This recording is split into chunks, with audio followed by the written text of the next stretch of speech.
Bom dia, meus caros, bem-vindos aqui de volta ao nosso canal. A gente vai dar continuidade hoje nosso estudo a respeito do surgimento da consciência filosófica, da consciência não, né, mas da atitude filosófica nesse mundo grego.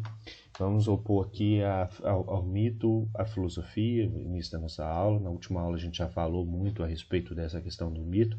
Agora eu vou resumir aquilo que a gente falou na nossa última aula a respeito de mito. Quando a gente fala de mito, então, a gente está se referindo a uma história contada por alguém que tem valor de verdade absoluta. Então, o mito ele não abre a pressuposto para o questionamento. Ele é uma narrativa que ela vem imposta, que ela é narrada por alguém e que assim ela deve ser transmitida. Ela não deve sofrer alterações, ela não pode ser questionada. E ela não tem um compromisso com a racionalidade, conforme a gente viu na nossa última aula, correto? Na Grécia Antiga, a gente tinha uma figura que era chamada de poeta rapsodo. O poeta rapsodo ele era considerado aquele responsável por guardar essas narrativas mitológicas e por transmitir essas narrativas mitológicas. Então, o poeta rapsodo não era uma única pessoa, mas eram pessoas, poetas rapsodos, pessoas, indivíduos, que circulavam por essa sociedade e que tinham uma autoridade para poder falar a respeito desses mitos, para poder narrar esses mitos. Era compreendido como um indivíduo escolhido pelos deuses, para poder conhecer os acontecimentos do passado e narrá-los ao restante da humanidade. Essa figura do poeta rapsodo nos leva não só a pensar a questão dos mitos na Grécia Antiga, mas nos leva também a pensar a questão das narrativas mitológicas que existem ainda hoje na atualidade. Em todos os pensamentos, em todas as narrativas ou sistemas que se mantêm a partir de narrativas mitológicas, existe essa figura de autoridade, essa figura correspondente a esse poeta rapsodo. Na igreja, por exemplo, a gente tem a figura do padre, ou nas igrejas a figura do pastor, que são aquelas pessoas que são compreendidas como as responsáveis por interpretar o texto bíblico e por transmitir aquela narrativa aos fiéis. Durante muito tempo, na própria Igreja Católica, principalmente na Idade Média, o padre ele era visto como uma autoridade inquestionável, como o único capaz de estabelecer essa leitura e transmitir ela aos fiéis. Ainda hoje, na Igreja, há o princípio da infalibilidade papal, a ideia de que o Papa não erra, de que o Papa é esse narrador, que é esse indivíduo que tem essa capacidade de interpretar e de ter acesso a esses mitos e de transmitir essas narrativas para outros indivíduos. Então, essas autoridades, elas existem, elas vão ser diversos indivíduos, vão ser aqueles responsáveis por serem os guardiões dessas narrativas e por transmitir essas narrativas a outros indivíduos. A gente pode ter essa autoridade também sendo identificada como uma autoridade do Estado. Indivíduos que representam o Estado e que são responsáveis por criar essas narrativas e transmitir essas narrativas.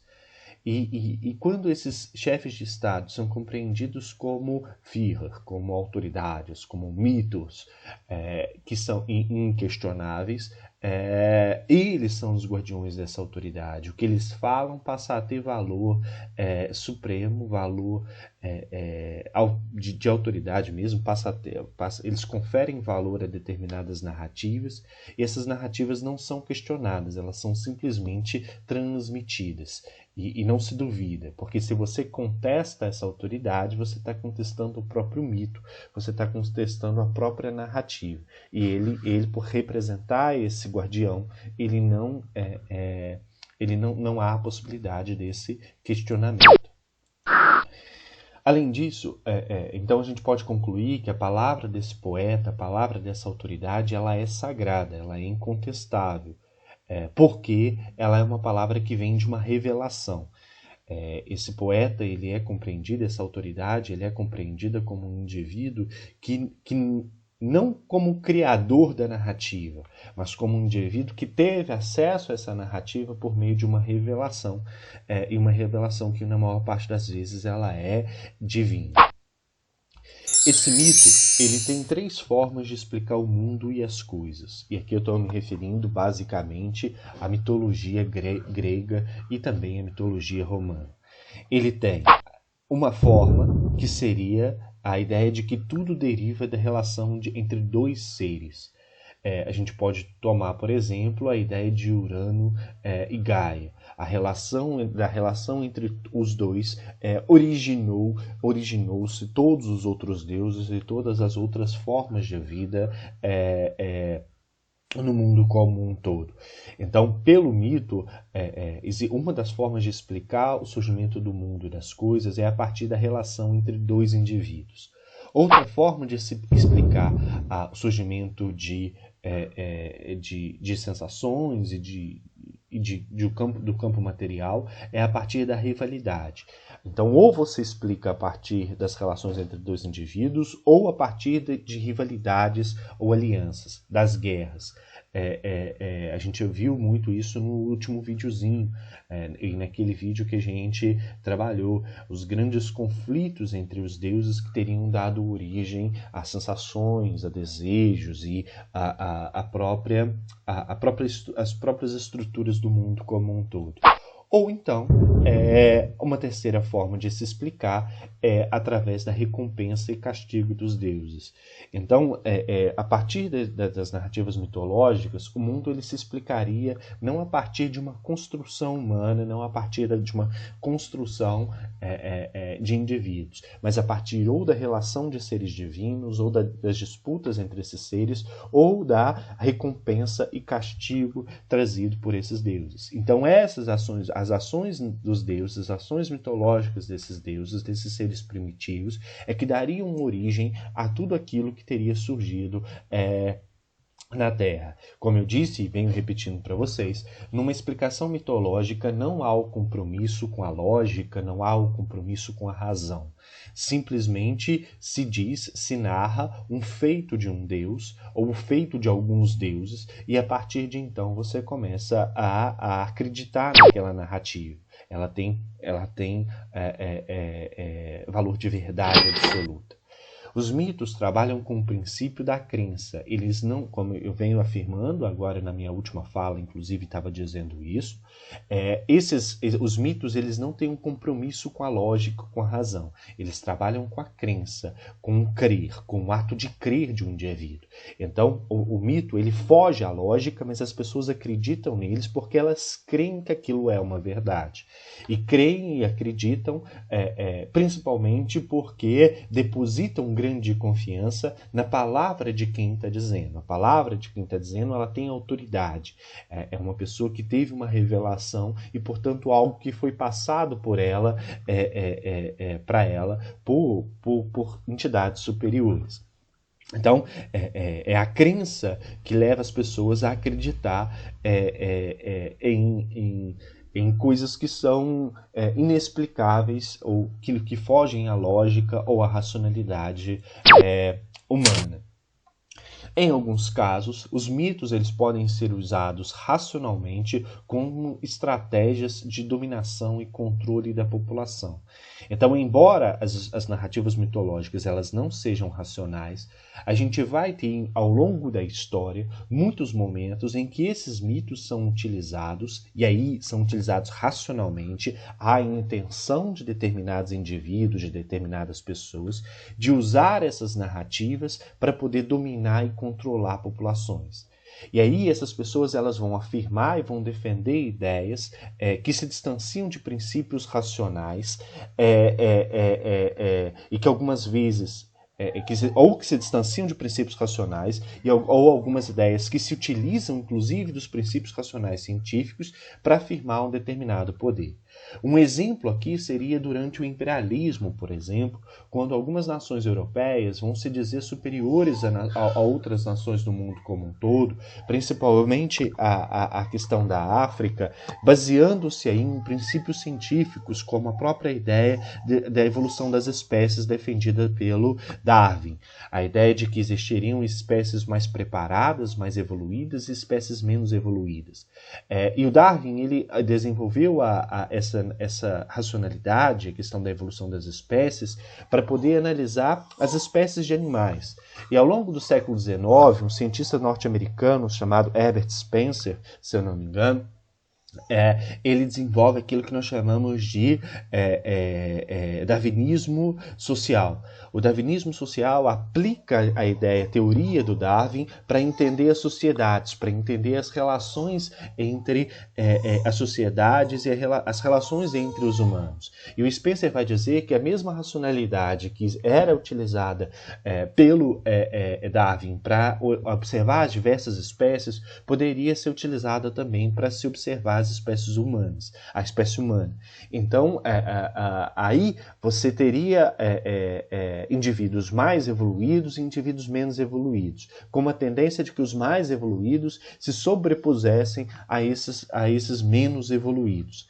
E essa ideia, esse princípio científico, ele foi utilizado por países como Inglaterra, França, Bélgica, para justificar a sua invasão em territórios africanos.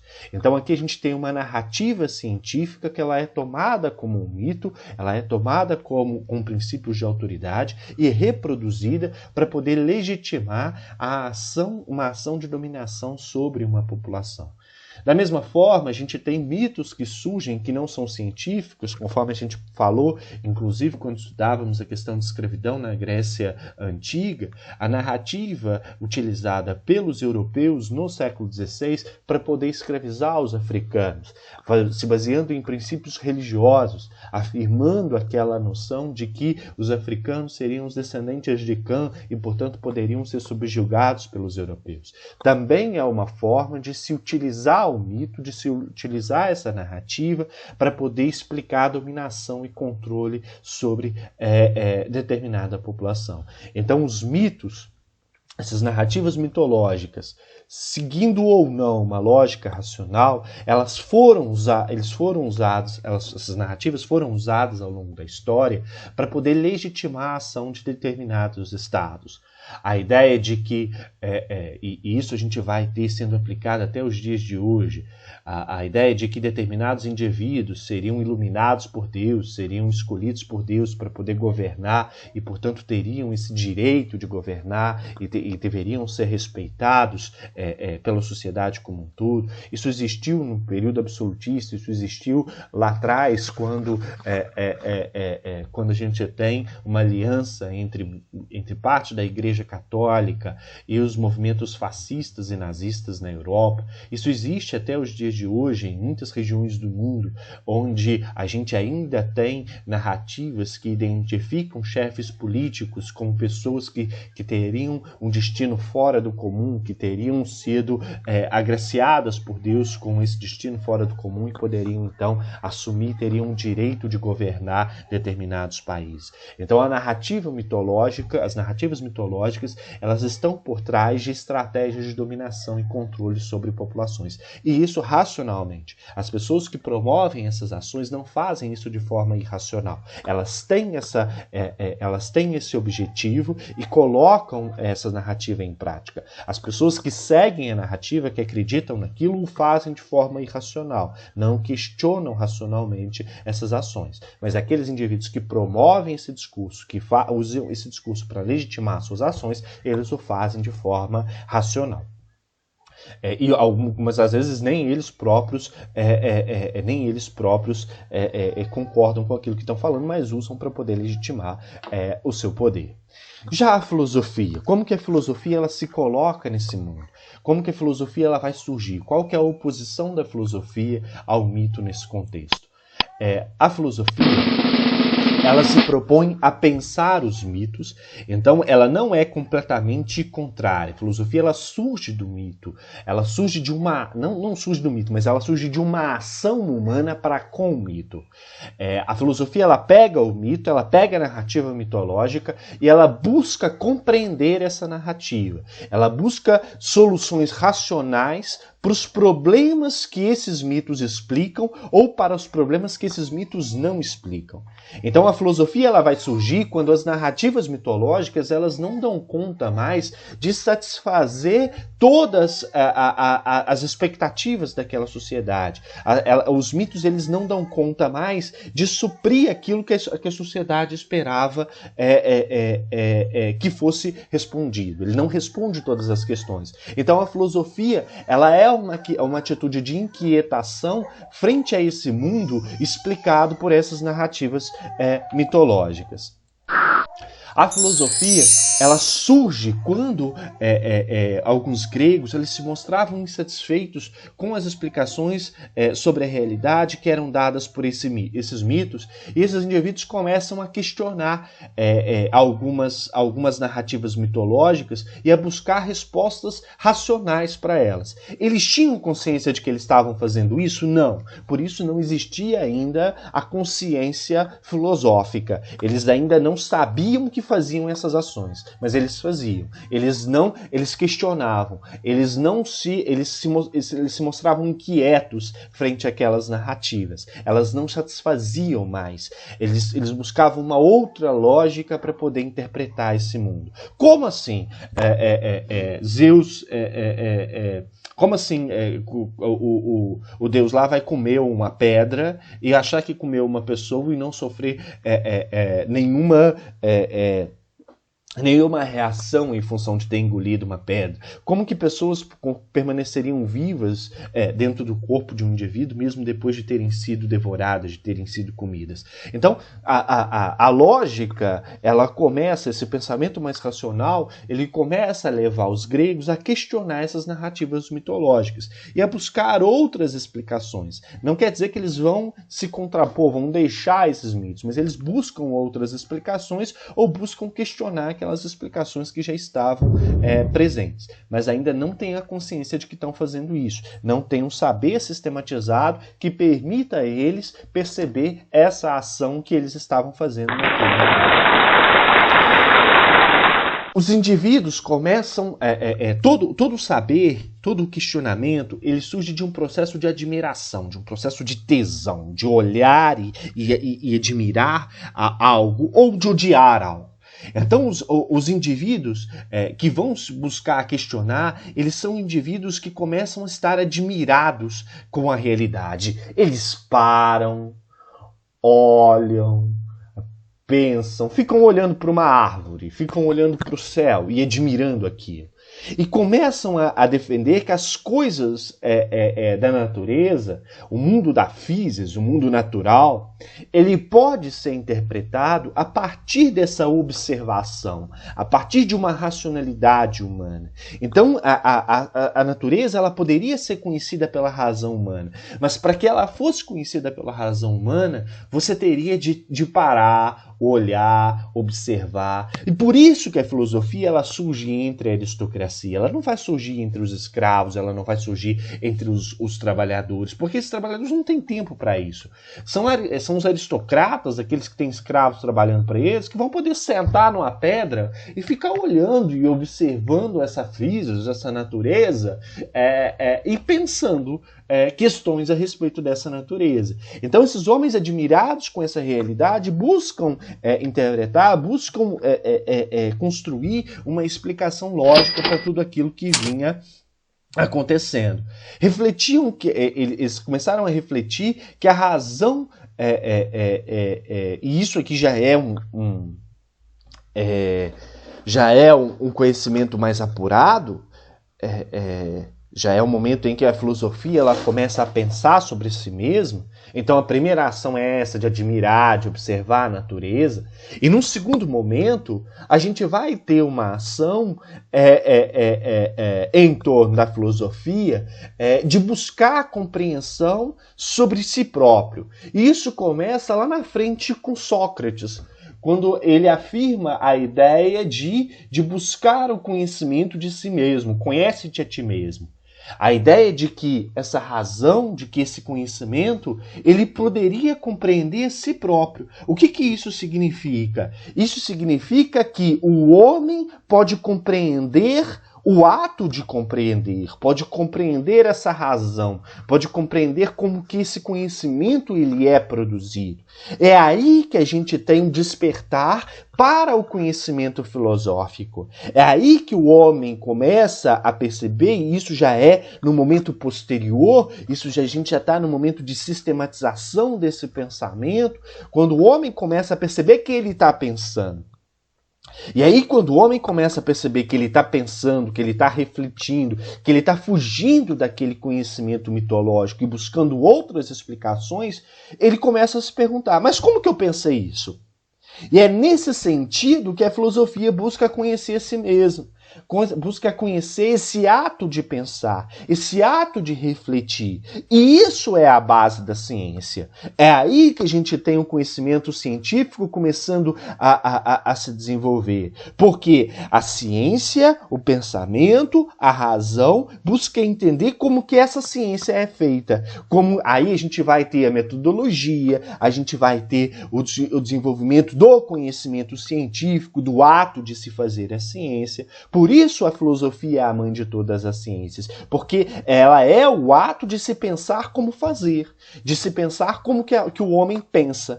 Então, por isso a filosofia ela se mostra tão importante.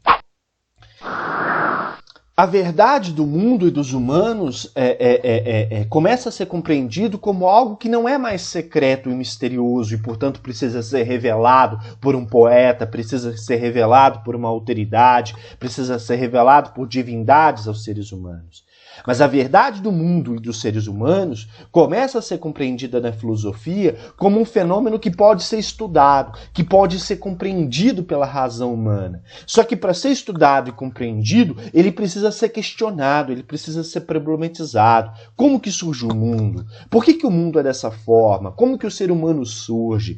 Então, como que o ser humano morre? O que vem depois da morte? O que causa a morte? Então, essas problematizações, esses problemas, eles começam a estar na base da preocupação humana, mas uma preocupação que iria ser explicada não pela vontade dos deuses, mas uma preocupação que seria explicada a partir de um pensamento, a partir do experimento, a partir da ação humana. Então, nesse sentido, quando o homem começa a questionar, quando o homem começa a indagar essas questões, é que surge a filosofia, é que surge esse ato de pensar que usa a razão humana. Atribui-se o surgimento da filosofia à figura de Pitágoras de Samos, que viveu entre 570 e 495 a.C. Seria ele que teria inventado essa forma de se pensar, essa forma de buscar um outro conhecimento humano. Repare que ele não inventa o termo filosofia em si, essa ideia de pensar o pensar, mas a ideia de pensar o mundo de uma forma diferente, de refletir o mundo de uma forma diferente. E Pitágoras de Samos, ele faz uma analogia, ele usa uma analogia muito interessante para tentar entender esse pensamento humano, a forma do homem interpretar o mundo. Repare que no mesmo momento, e se a gente voltar lá e tentar alocar aqui o surgimento, a figura de Pitágoras de Samos, a questão do desenvolvimento da democracia na Grécia Antiga, ele vive no mesmo momento em que Solon está preocupado com legislação escrita. Então, Solon está fazendo o quê?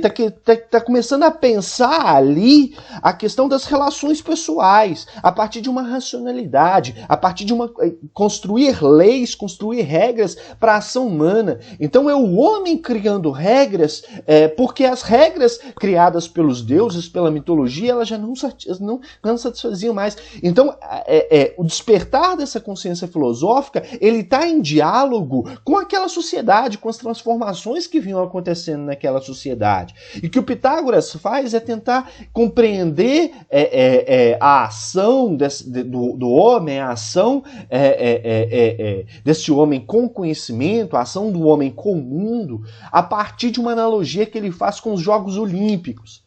E aí eu trouxe aqui essa imagem dos Jogos Olímpicos na Grécia Antiga para a gente tentar entender a analogia que o Pitágoras faz para alocar e para pensar esse conhecimento racional, como que seria essa atitude filosófica. Segundo Pitágoras, nos Jogos Olímpicos há 3 tipos de pessoas. Quais seriam esses 3 tipos de pessoas? O primeiro deles, esses peladões que estão brigando aqui, que são os atletas. Os atletas vão para os Jogos Olímpicos para competir. O objetivo deles ali é a competição. Eles não estão interessados em outro processo. Eles estão dentro dessa narrativa. Eles estão vivenciando essa narrativa. Eles não buscam questionar, eles não buscam indagar. Eles simplesmente estão vivenciando aquele processo. Existe outro tipo de pessoas. Aqueles que são a plateia, aquela que assiste, aquela que avalia o desempenho e julga os valores que ali estavam. Esses indivíduos, segundo Pitágoras de Sasmos, estão tendo uma atitude filosófica, porque eles estão observando, eles estão avaliando e eles estão tecendo juízos de valores. Eles estão construindo verdades, eles estão construindo impressões a partir daquilo que estão observando. E um terceiro tipo de pessoas que existiriam nos Jogos Olímpicos seriam os comerciantes. Aqueles indivíduos que vão para os Jogos não para observar, não para vivenciar, mas eles vão ali interessados em vender os seus produtos, interessados na circulação de pessoas que estavam ali dentro. Segundo Pitágoras de Sasmos, a atitude filosófica, a atitude da razão, a atitude do pensamento, ela está posta justamente nessa plateia que observa, nessa plateia que julga, nessa plateia que avalia. A filosofia, então, o ato de pensar, ele estaria relacionado ao trabalho dessa plateia, pois ela movimenta o desejo por saber. Eles vão estar observando os detalhes, eles vão estar analisando o movimento como um todo. E no fundo, e no final de tudo, eles vão construir uma verdade, cada qual construindo a sua verdade, cada qual construindo a sua impressão. Então, para o Pitágoras de Samos, a atitude de pensar, de refletir, poderia ser comparada com a atitude de uma plateia em os Jogos Olímpicos, porque o pensar ele está relacionado a isso, ele está relacionado a observar, a avaliar e a julgar e a construir juízos de valores, a construir verdades. E aí, então, a gente estaria numa atitude filosófica, numa atitude de construção desse conhecimento. O primeiro filósofo, aquele que primeiro constrói, aquele que primeiro utiliza esse termo, que o termo filosofia ele seria a arte da sabedoria, o saber, a arte de saber. Então esse termo filosofia, ele teria sido utilizado pela primeira vez por um indivíduo que se considerava filósofo, que se considerava esse indivíduo da arte do saber, por Tales de Mileto, também por volta do século VI a.C., no mesmo momento em que o Solon estava construindo essa legislação.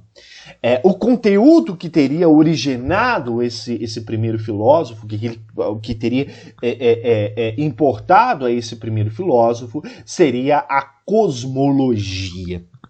Só para a gente fechar a nossa aula, o que seria a cosmologia? E aqui a gente vai analisar o termo cosmos e logos, dividindo esse termo em duas partes. O cosmo se viria de cosmos. O que seria o cosmos? O cosmos seria a ordem e a organização do mundo. Como que esse mundo ele se organiza? Como que é a ordenação desse mundo? Já o logos viria da ideia de logos, como eu disse para vocês, do grego logos, e logos significa um pensamento, discurso racional. Então, o primeiro conteúdo, o primeiro objeto de interesse da filosofia seria a cosmos logos, a cosmologia, um pensamento e um discurso racional a partir sobre a ordem e a organização do mundo. Como que esse mundo ele se organiza? Como que ele surgiu? Essa teria sido a primeira preocupação da filosofia. A filosofia, então, ela nasce como o conhecimento racional da ordem e da organização do mundo. É a primeira forma, a primeira preocupação da filosofia. Aquela explicação que a gente viu na última aula, naquele longo videozinho do YouTube, ela não satisfazia mais as aspirações e os desejos desses homens que viviam na cidade-estado de Atenas por volta do século VI. Era necessário outras explicações. Era necessário uma explicação que fosse racional, que tivesse lógica, que pudesse, então, dialogar com esse mundo que estava em construção naquele momento. Essa explicação, essa cosmologia, ela se opõe a outras duas teorias, que seriam a cosmogonia e a teogonia. O que seria o cosmo? A gente já viu lá, o cosmo estaria relacionado à ordem e organização do mundo. Já a ideia de gonia estaria relacionado à ideia de nascimento, geração, a partir da concepção sexual e do parto. Então, quando eu falo de cosmogonia, eu não estou falando de um conhecimento lógico do mundo, mas eu estou falando de que eu explico esse mundo a partir da geração, do nascimento e da concepção desse mundo por parte de indivíduos. E isso estaria relacionado ao mito. Toda essa explicação, então, seria a organização do mundo a partir das forças geradoras divinas. Já a teogonia, a gente sabe que gonia é geração, nascimento e concepção a partir do ato sexual e do parto, e teo estaria relacionado à ideia das coisas e dos seres divinos.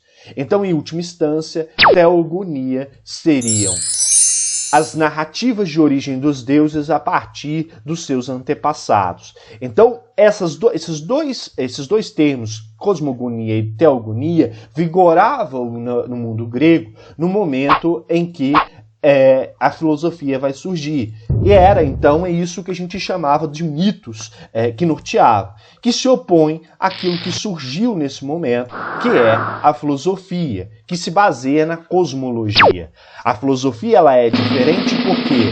Porque ela corresponde a uma busca por uma explicação racional sobre a origem do mundo e sobre as causas das repetições e transformações das coisas. Ela não se contenta com uma explicação da origem dos deuses e do mundo a partir dessas relações entre seres divinos. Ela tem uma inquietação e vai buscar uma outra explicação para esse mundo.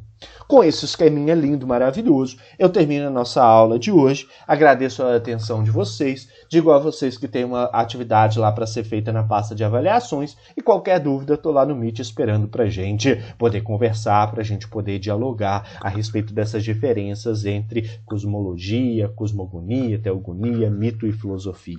Tá bom? Obrigado pela atenção e até a próxima.